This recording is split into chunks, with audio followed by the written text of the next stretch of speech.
Ako po si Elmer Corilla, operator ng Ink Giant DTF1. Nagamit ito ng 6 na araw na may 207 meters na run. Ito naman ang capping na may 90% good condition.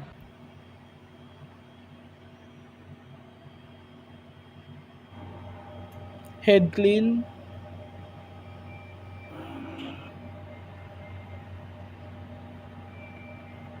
Antayin lamang matapos.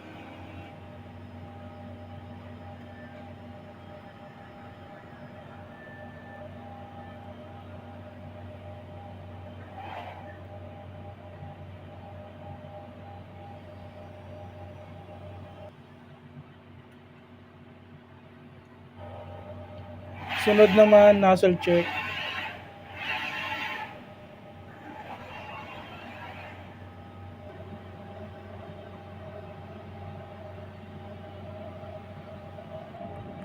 Okay naman ang output. Bali yung isang printer head yan is damaged na. Hindi na kompleto. Ito naman ang power ABR.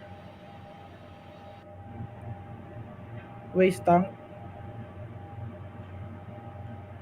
Ito naman ang